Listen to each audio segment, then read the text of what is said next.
አንድ ሰው ባልጠበቅከው ቃል ሰድቦህ ወይም ደግሞ ዝቅ አድርጎህ ውሎ ተበላሽቶብህ ያውቃል? ያ ስሜት በውስጥ የሚቆየው ለ90 ሰከንድ ብቻ እንደሆነና የቀረው ሰዓት ግን አንተ ራስህ በገዛ ፈቃድህ የምትቀጣው ቅጣት እንደሆነ ታውቃለህ? በጥናት ላይ በመመስረት እስኪ እውነቱን ልንገራችሁ። በነርቭ ሳይንስ ጥናት ቁጣን የሚፈጥሩ የጭንቀት ኬሚካሎች በትክክል በ90 ሰከንድ ውስጥ ከሰውነት ውስጥ ተጠርቀው ይወጣሉ ይላል። ነገር ግን እኛ ታሪኩን ደጋግመን በመተረክና የምንመልሰውን መልስ በመለማመድ ቁጣውን በህይወት እናቆየዋለን። መኪና አለኝ ብለህ አስብና ይህ ልክ የመኪና ሞተር ሙቀት መጨመሩን የሚያሳይ ምልክት ሲያበራ መኪናውን አቁሞ ውሃ ከመጨመር ይልቅ ፍጥነቱን ጨምሮ እንደመንዳት ማለት ነው። አንድ ደንበኛ ወይም ደግሞ የስራ ባልደረባህ ባልተገባ ቃል ቢናገርህ በውስጥህ የሚፈጠረው ንዴት የ90 ሰከንድ ኬሚካል ምላሽ ነው። ነገር ግን የሰውየውን ንግግር ደጋግመህ እያሰብህ እንዴት እንዲህ ይለኛል፣ እንዴት ይንቀኛል እያልክ ስታወጣና ስታወርድ ለሰዓታት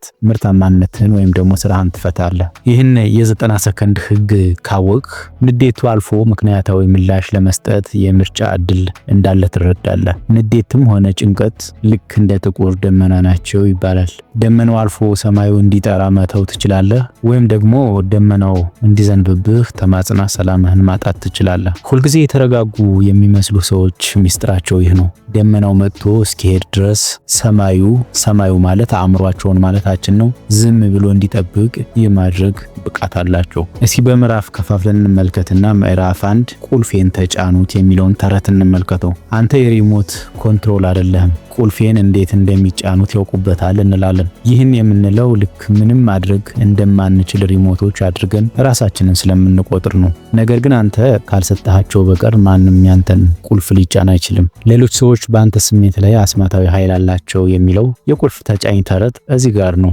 ነገር ግን ቁልፎች የሚሰሩት ከውስጥ ካለ ነገር ጋር ሲገናኙ ብቻ መሆኑን ማወቅ አለብን። እነዚያ ቁልፎች በእውነቱ ካለፈው ህይወትህ ያልዳኑ ቁስሎች ወይም ደግሞ የተጣሱ እሴቶች ናቸው። አንድ ሰው ስሜትህን የሚነካ ቁልፍ ሲጫን ትኩረት ሊሰጠው የሚገባ የውስጥ ቁስልህን እየጠቆመህ ነው። የሥራ ባልደረባህ የሚሰነዝረው አሽሙር ከመበሳጨት ይልቅ ለጥቂት ሰከንዶች ቆም ብለህ ይህ ስሜት ከምን መነጨ ብለህ ራስህን ጠይቅ። ምናልባት ንዴቱ የመነጨው ካለፈ ታሪክ ሊሆን ይችላል። ይህን ስትረዳ ያ ሰው አንተን የመቆጣጠር አቅሙን ያጣል። በሌሎች እጅ እንዳለ ሪሞት ኮንትሮል መሆንህን አቁመህ የራስህ ስሜት እውነተኛ መሆን እውነተኛ መሪ ትሆናለህ። አንተ ካልፈቀድክ በቀር ማንም ሰው ምን ሊሰማህ እንደሚገባ ሊወስን አይችልም። በጣም የሚያበሳጭህን ሰው አስብ። በአንተ ውስጥ የሚንቀሳቀሱት ስሜት ከነሱ ጋር ምንም ግንኙነት የላቸውም። ምዕራፍ 2 የቁጣ ጭንብልን እንመልከት። ቁጣ ከበስተጀርባው ያለውን እውነት አእምሮህን ሊያስነቅል የሚችል አንድ ነገር ልንገርህ። ቁጣ የምንለው ነገር እውነተኛ ስሜት ሳይሆን ሌላ ትልቅ ስም የሌለው ስሜት እንዳይታይ የሚደረግ መሸፈኛ ነው። ቁጣ ብለህ የምትጠራው ነገር በእውነቱ የውስጥህ ስብራት መከላከያ ጋሻ ብቻ ነው። ቁጣ ልክ እንደ ጥበቃ ሰራተኛ ስሜታዊ አቻ ነው። እንደ መጎዳት፣ ፍርሃት ወይም ደግሞ መሸማቀቅ ያሉ ስሜቶችን ለመከላከል ብቅ ይላል። አንድ ሰው ሲተችህና ስትቆጣ በእውነት እየተቆጣህ አይደለም፣ ዋጋህን ባለማየታቸው ተጎድተህ የሚመጣ ስሜት ነው። ቁጣ ከተጋላጭነት ይልቅ ደህንነት ስለሚሰጥ እንደ ቃል አቀባይ ሆኖ በፈቃደኝነት ቀድሞ ይወጣል። የትዳር አጋርህን አስብ። የትዳር አጋርህ የጋብቻ በዓላችሁን ቢረሱና አንተ በቁጣ ብትፈነዳ ከቁጣው በታች ያለው ስሜት መጎዳት ነው። ለአንተ ቦታ የለኝም ማለት ነው የሚል ስሜት። ቁጣን ከመግለጽ ይልቅ መጎዳቱን ስትናገር እውነተኛ ለውጥ ይመጣል። የትዳር አጋርህ የተረሳው መስሎ ተሰማኝ የሚለው መልስ ሁልጊዜ ትረሳለህ ከሚለው በጣም የተለየ ነው። ከቁጣ በታች ያለውን ስሜት መለየት ስትሞክር እውነተኛውን ችግር መፍታት ትችላለህ። ተጋላጭነት ይፈውሳል፣ ቁጣ ግን ርቀትን ብቻ ይፈጥራል። የመጨረሻውን ትልቅ የቁጣ ጊዜህን አስብ። ከስሩ ተደብቆ የነበረው ተጋላጭ ስሜት ምን ነበር? ሌላው ምዕራፍ 3ን የምርጫ ነጥብ የሚል እንመልከት። በድርጊትና በምላሽ መካከል ያለው ሚስጥራዊ በር ነው። አብዛኛው ሰው ልክ እንደ አውቶማቲክ ማሽን ነው። ሲነኩት ይጮሃል፣ ሲገፉት ደግሞ ይወድቃል። በዛሽ ክፍተት ውስጥ ያንተ ነፃነት አለ። አብዛኛው ሰው ይህ ክፍተት መኖሩን እንኳን አያውቅም።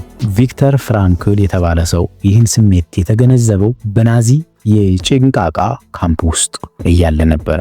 ምንም ቢደርስብህ የምትሰጠውን ምላሽ የመምረጥ ነፃነት ጊዜው አለህ ወይም ደግሞ ሁልጊዜ የመምረጥ ነፃነት ሁልጊዜ አለህ ይላል። በሁኔታውና በምላሽ መካከል ሰፊ ሜዳ አለ ተብሎ ይታሰባል። ያንን ሜዳ ካየኸው የህይወትህን ሪሞት ለሌሎች ሰዎች ከመስጠት ትድናለህ። ስሜትህ ሳይሆን አንተ ራስህ መሪ ትሆናለህ። አንድ ሰው አስቆጪ ኢሜል ቢልክልህ ለምሳሌ ማለት ነው፣ የመጀመሪያው ስሜትህ ወዲያውኑ መመለስ ሊሆን ይችላል። ነገር ግን በዛች ቅጽበት ከመላክህ በፊት ነገ በየትኛው ምላሽ ነው ኩራት የሚሰማኝ ብለህ ራስን ጠይቀው። ያ ጥያቄ የምርጫ ነጥብህን ያነቀዋል። ይህ የምርጫ ነጥብ ያንተ ስሜታዊ ልዕለ ኃይል ነው።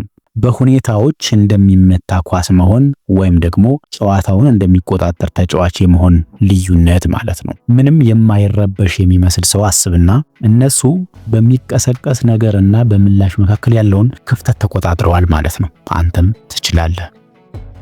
በምዕራፍ 4 ደግሞ ተመልካች የመሆን ዘዴ የሚል እንመልከት። ስሜትህን እንደ አየር ሁኔታ መከታተል። በውስጥህ በሚነሳው እያንዳንዱ ማዕበል ከመውደቅ ይልቅ ስሜትህን እንደ አየር ሁኔታ ብትመለከተው ምን ይመስልሃል? ስሜታዊ ሳትሆን ስሜትህን ያለ ፍርድ ማየት የሚችል ተመልካች ክፍል አለ። ቁጣ ሲሰማህ እየተቆጣሁ ነው ከማለት ይልቅ ቁጣ እየመጣ እንደሆነና የልብ ምቴ እየጨመረ መሆኑን እያስተዋልሁ ነው በል። አንተ ስሜቱ ራስህ አይደለህም። አንተ ስሜቱን የምትታዘብ ተመልካች ነህ። ይህ ተመልካች ማንነትህ ሁልጊዜ የተረጋጋና ከሁኔታዎች በላይ ነው። ለምሳሌ ይህ ሰው ደንቆሮ ነው ብለህ ከመደምደም ይልቅ ይህ ሰው ደንቆሮ ነው የሚል ሐሳብ በአእምሮዬ ውስጥ እያስተናገድሁ ነው ብለህ አስብ። በሐሳብህና በማንነትህ መካከል ክፍተት ስትፈጥር የጭንቀትህ መጠን ይቀንሳል። ለምሳሌ ልጅህ ባልተገባ ቃላት ቢያላግጥብህ ወዲያውኑ ወደ መከላከልና ወደ ግጭት ከመግባት ይልቅ ተመልካች ማንነትህን አንቃው። በውስጥህ መበሳጨት እየመጣ መሆኑን እያየሁ ነው በል። በዚህ ቅጽበት በስሜት ከመነዳት ይልቅ ስሜቱን ከላይ ሆኖ እንደሚያይ ሰው ትሆናለህ። ከዚህ የረጋ መንፈስ በመነሳት ሁኔታውን በእውነት የሚፈታ ምላሽ መስጠት ትችላለህ። ተመልካች መሆን ስሜታዊ የመከላከል አቅም ወይም ደግሞ ኢሞሽናል ሪዛይለንስ ይሰጣል። በማንኛውም ሁከት ውስጥ ሆነ ራስህን የመግዛት ልምድ ካለህ ያኔ ተመልካች ማንነትህን እየተጠቀምክ ነበር ማለት ነው። አሁን ግን ይህንን ጥበብ በየቀኑ ሆን ብለህ ልታዳብረው ትችላለህ። ምዕራፍ 5 ላይ የአመለካከት አብዮት የሚል ነገር እንመልከት። አስቸጋሪ ሰዎችን እንደ ስሜት አሰልጣኞች ማየት። አስቸጋሪ ሰዎች በመንገድ ላይ ያሉ እንቅፋቶች ሳይሆኑ ለስሜታዊ ብቃትህ የግል አሰልጣኞች ቢሆኑስ? ይህ የአመለካከት ለውጥ እያንዳንዱን ፈታኝ ሰው የምታይበትን መንገድ ይለውጠዋል። በህይወትህ ውስጥ ያለ እያንዳንዱ አስቸጋሪ ሰው ማደግ ያለብህን ቦታ በትክክል እያሳየህ ነው። ያ ተቺ አለቃህ የጽናት ጡንቻህን እያሰለጠነ ነው። ያ አሽሙረኛ ጎረቤትህ ድንበር የማበጀት ችሎታህን እያሳደገ ነው።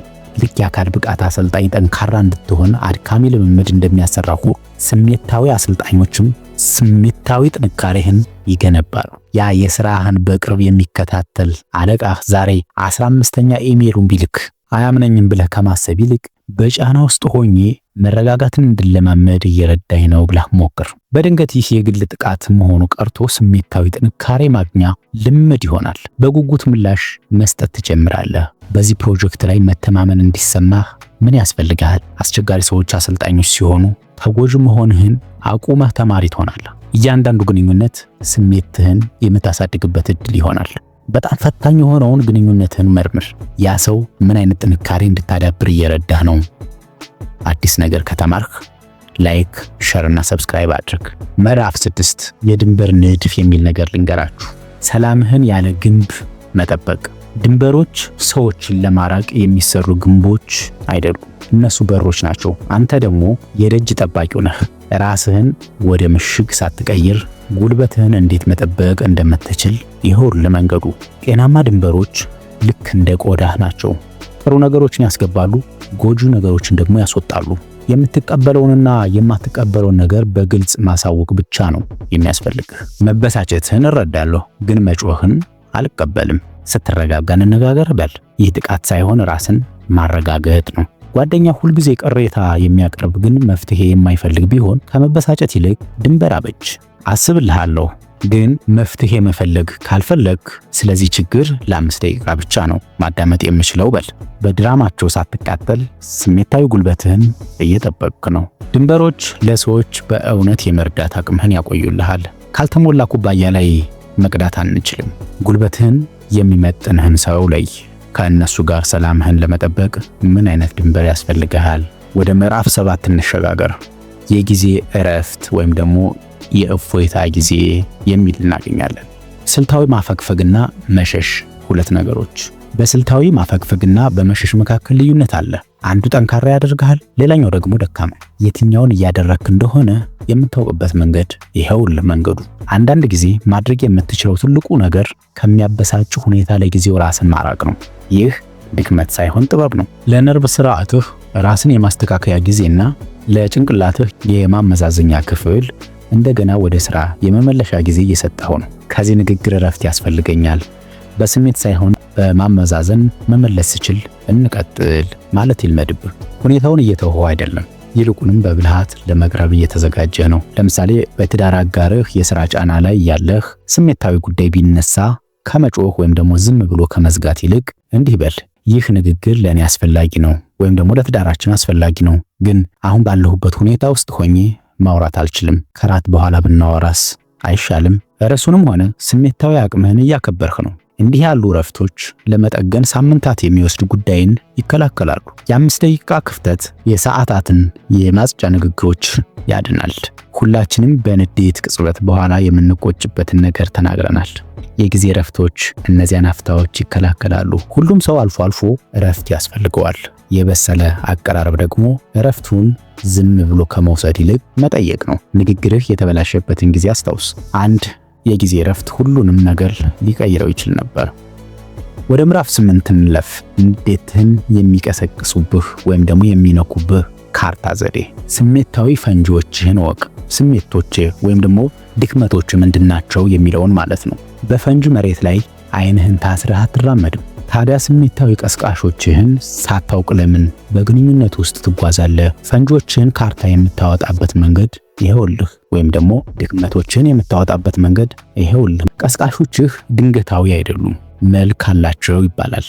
የሚተቹ ወላጆችህን የሚያስታውሱ ሰዎች፣ ያለፈው ውድቀትህን የሚያስታውሱ ሁኔታዎች፣ የድሮ ቁስሎችህን የሚነኩ ቃላት። እነዚህን መልኮች ስታውቅ በራስ ምላሾች አትገረም። አሃ የዚህ ሰው አነጋገር ያንን የቀድሞ አለቃዬን አስታወሰኝ፣ መከላከያ ውስጥ ሆኜ መግባቴ አይገርምም ትላለህ። ዕውቀት ኃይል ነው። ፈንጂውን ስታየው ከመርገጥ ይልቅ ዞረኸው ማለፍ ትችላለህ። ለአንድ ሳምንት የንዴት ቀስቃሽ ማስታወሻ ያዝ። ስትበሳጭ የሚከተሉትን መዝግብ። ማን ነበረበት? በትክክል ምን አደረጉ ወይም ደግሞ ምን አሉ?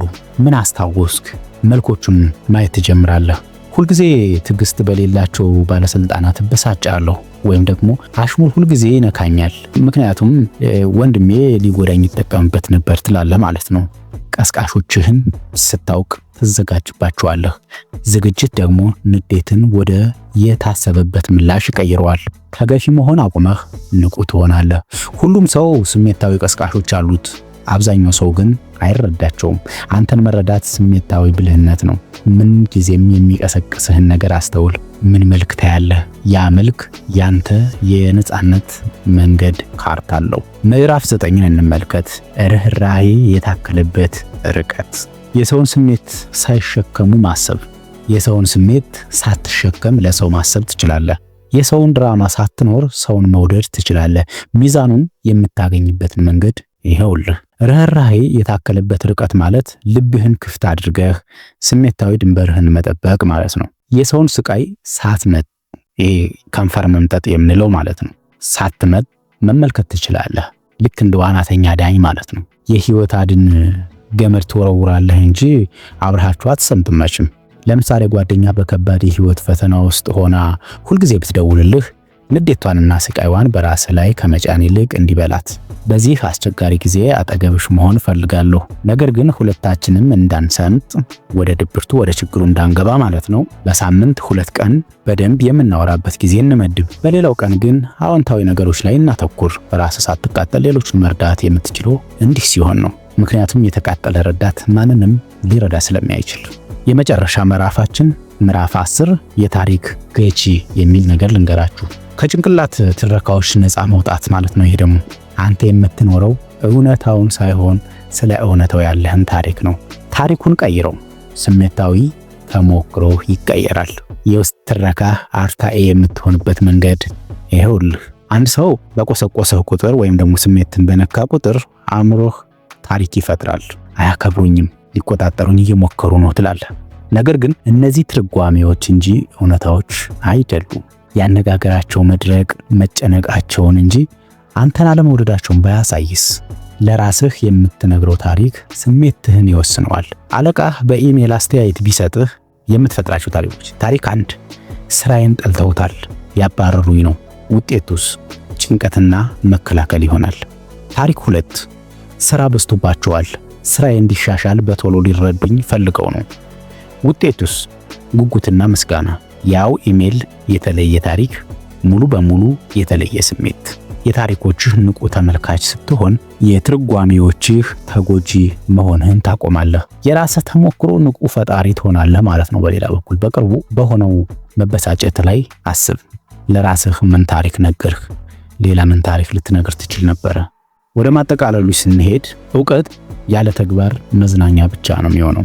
እነዚህን ግንዛቤዎች ወደ አዲሱ አውቶማቲክ ምላሽህ የምትቀይርበት መንገድ ይኸውልህ የመጨረሻ ክፍል። ለውጥ ያንተ አዲስ መደበኛ የሚሆንበት ቦታ ይሄ ነው።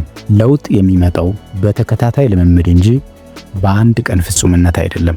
በአንድ ዘዴ ጀምርና ለሳምንት ተጠቀምበት። አንድ ሰው ሲቀሰቅስህ ወይም ደግሞ ደካማ ጎንህን ሲነካ የ90 ሰከንድ ህጉን አስታውስ።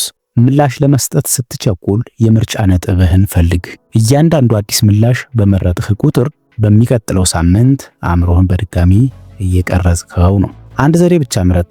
ምናልባትም ተመልካች ማንነትን በቆሰቆሰህ ቁጥር ስሜት ሲነሳ እያየሁ ነው በል። ያ ብቻ በሁለተኛው ሳምንት ይህ አውቶማቲክ መሆን ይጀምራል። ትናንሽ ወጥ ለውጦች በጊዜ ሂደት ትልቅ ለውጥ ያመጣሉ። በማንም የማይረበሸው ሰው የተለየ ሆኖ አልተወለደም። እነዚህን ክህሎቶች አውቶማቲክ እስኪሆኑ ድረስ ተለማመዷቸው። አንተም ትችላለህ። ሁሉም ሰው ስሜታዊ ብስለት ያላቸውን ሰዎች ያደንቃል። አሁን ያ ሰው ለመሆን የሚያስችል ካርታ በእጅህ አለ። አስቸጋሪ ሰዎች በአንተ ሰላም ላይ ስልጣን ሲያጡ የምትሆነውን ሰው አስበው። ያ ሰው አንተን እየጠበቀ ነው።